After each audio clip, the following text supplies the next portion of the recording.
Ahalan guys, manok naman yung request nila at ito nga ang pinagawa ng amo ko Match Boost DI. Bago nga mag-travel, itong amo kong lalaki. Ang una kong ginagawa ay syempre linisan natin yung manok. Ang ginamit ko nga dyan ay curcum. Binabad ko lang mga 10 minutes and after nya, nahihugasan natin yan na maigi at na-prepare ko na pala yung mga kailangan natin. Itong isang buong manok, hindi ko na nga hinati yan. And then meron na tayo dyang 2 cups na basmati rice. Nagbabad rin ako ng saffron sa rose water and then yung mga sangkap, mga pampalasa is na-prepare ko na rin. Either naglagay na ako dito ng mantika, pang sautein ng ating mga pampalasa at after nya nilagay ko na itong bawang sibuyas and luya. At ukay-ukayin lang natin yan hanggang sa lumabas yung aroma nito at saka naglagay na rin ako dito ng buhara at itong tinatawag na whole garam mix masala. Talaga mawawala to pag nagluluto ako ng mga Match Boost kasi isa talaga to sa nagpapabango ng pagkain nila. Gawa ko naman minsan dito ay direct ko na siyang pinapakuluan. So ngayon ay ginisa ko nga muna lahat. Hindi ko nga makalimutan itong cardamom seeds. Isa to sa nagpapabango ng pagkain nila. Para sa kanila, pero para sa akin guys, hindi ko bet ito. Cardamom na to or hales sa Arabic. And then nilagay ko na nga ito isang buong manok. Isa lang natin yan na very very light and then maglalagay tayo dito ng mainit na tubig. Ang gagawin natin dyan ay damihan natin yung mainit na tubig kasi gusto ko marami yung sabaw kasi gagamitin natin yung sabaw para sa ating shorba mamaya. And then tinimplahan ko na nga rin ito ng asin, pampalasa. Lutuin lang natin yan sa loob ng 1 oras dahil isang buong manok nga itong ginamit ko at hindi ko na nga ito hinati sa dalawa. Lagay pala ako ng 1 kutsarang chicken powder and then after nyan guys ay naglinis na ako sa kwarto ng mga amo ko. At pagbalik ko nga ay luto na yung ating manok kaya isit aside natin yung ating manok dahil gagamitin natin tong sabaw. Kaya meron tayo dyang 2 cups na basmati rice. Binabad ko na yan sa tubig and then naglagay ako dyan ng 4 cups na sabaw ng manok at tinimplahan ko na rin ng asin and then isa lang na natin yan. After mag-evaporate ng tubig ay lalagyan natin dito yung binabad natin na saffron sa rose water. Meron akong tirang hasyo nung nakaraan. Nilagay ko lang sa fridge and then lagay natin dito sa gilid.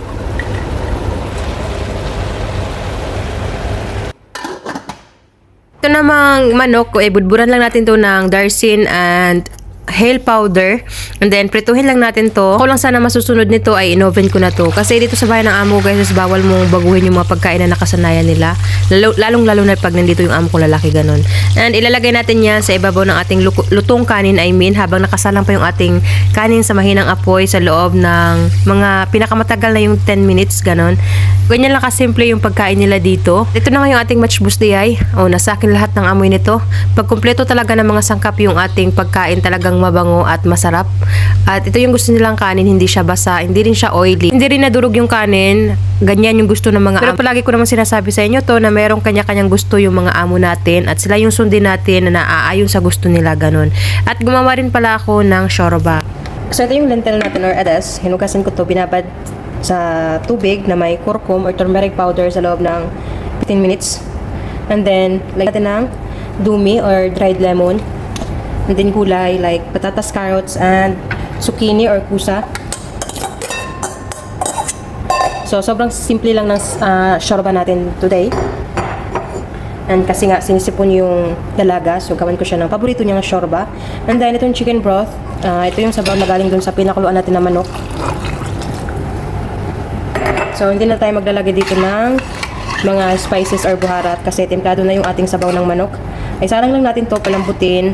And then, titimplahan natin yan ng asin and paminta, ganun. Ganyan lang siya kadali. And after pala nito maluto, i-blender natin to. So, ngayon, isasalang muna natin. So, yan na siya. Salang natin yan.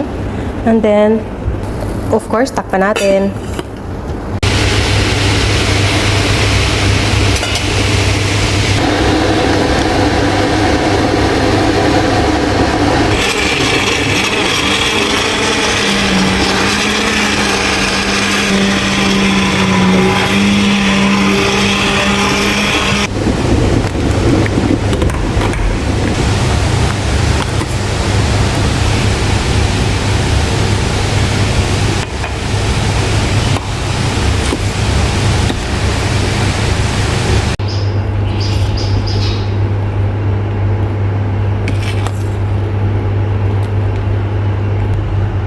Lalagyan ko sana to ng sharia kaso nakalimutan ko palang bumili.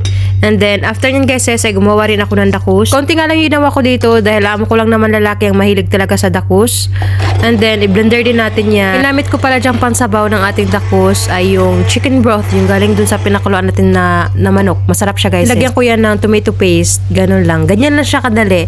At gumawa na rin ako ng salata. Tabula nga yung naisipan ko. Naglagay ako dyan ng onion leaves, mint leaves, and then itong parsley. Dapat maraming parsley.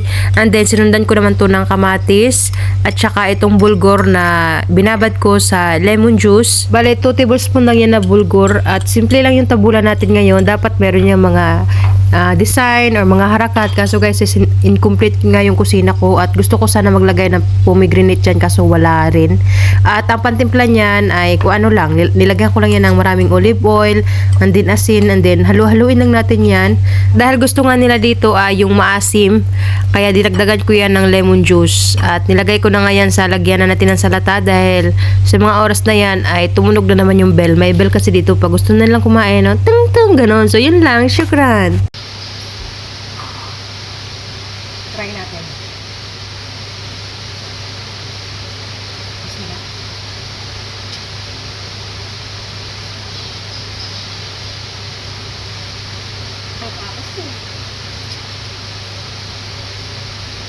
Hmm.